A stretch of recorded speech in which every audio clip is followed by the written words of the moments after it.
امام علی علیہ السلام نے فرمایا، ان لوگوں میں سے نہ ہو جانا جو عمل کے بغیر حسن انجام کی امید رکھتے ہیں اور امیدیں بڑھا کر توبہ کو ٹال دیتے ہیں، جو دنیا کے بارے میں زاہدوں کی سی باتیں کرتے ہیں مگر ان کے اعمال دنیا کے طلبگاروں جیسے ہوتے ہیں۔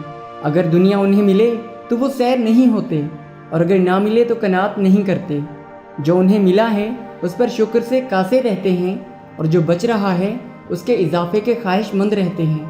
دوسروں کو منع کرتے ہیں اور خود باز نہیں آتے اور دوسروں کو حکم دیتے ہیں ایسی باتوں کا جنہیں خود بجا نہیں لاتے۔ نیکوں کو دوست رکھتے ہیں مگر ان کے سے اعمال نہیں کرتے اور گنہگاروں سے نفرت و عناد رکھتے ہیں حالانکہ وہ خود انہی میں داخل ہیں۔ اپنے گناہوں کی کثرت کے باعث موت کو برا سمجھتے ہیں مگر جن گناہوں کی وجہ سے موت کو ناپسند کرتے ہیں انہی پر قائم ہیں۔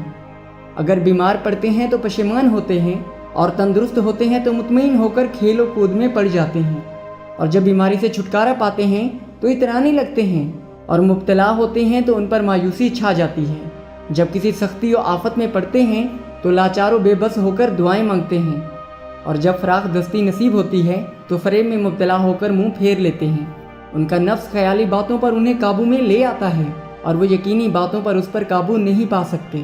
دوسروں کے لیے ان کے گناہ سے زیادہ خطرہ محسوس کرتے ہیں اور اپنے لیے اپنے اعمال سے زیادہ جزا کی امید رکھتے ہیں۔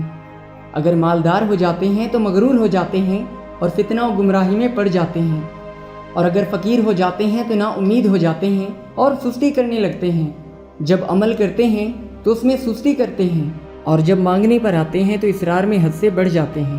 اگر ان پر خواہش نفسانی کا غلبہ ہوتا ہے تو گناہ جلد سے جلد کرتے ہیں اور توبہ کو تاخیر میں ڈالتے رہتے ہیں۔ اگر کوئی مصیبت لاحق ہوتی ہے تو اسلامی جماعت کے خصوصی امتیازات سے الگ ہو جاتے ہیں، عبرت کے واقعات بیان کرتے ہیں مگر خود عبرت حاصل نہیں کرتے، دوسروں کو واعظ و نصیحت کرتے ہیں مگر خود اس نصیحت کا اثر نہیں لیتے، چنانچہ وہ بات کرنے میں اونچے رہتے ہیں مگر عمل میں کم رہتے ہیں، فانی چیزوں میں نفسی کرتے ہیں اور باقی رہنے والی چیزوں میں لاپرواہی سے کام لیتے ہیں۔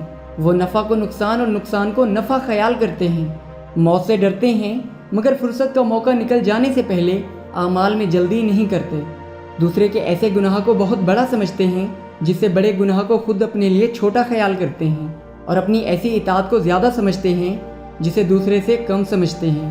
لہٰذا وہ لوگوں پر معترض ہوتے ہیں اور اپنی نفس کی چکنی چپڑی باتوں سے تعریف کرتے ہیں۔ دولت مندوں کے ساتھ لہو و لعب میں مشغول رہنا انہیں غریبوں کے ساتھ محفل ذکر میں شرکت سے زیادہ پسند ہے۔ اپنے حق میں دوسرے کے خلاف حکم لگاتے ہیں لیکن کبھی یہ نہیں کرتے کہ دوسرے کے حق میں اپنے خلاف حکم لگائیں، اور ان کو ہدایت کرتے ہیں اور خود کو گمراہی کی راہ پر لگاتے ہیں۔ وہ اطاعت لیتے ہیں اور خود نافرمانی کرتے ہیں، اپنا حق پورا وصول کرتے ہیں مگر دوسروں کا حق ادا نہیں کرتے۔ وہ اپنے پروردگار کو نظر انداز کر کے مخلوق سے خوف کھاتے ہیں اور مخلوقات کے بارے میں اپنے پروردگار سے نہیں ڈرتے۔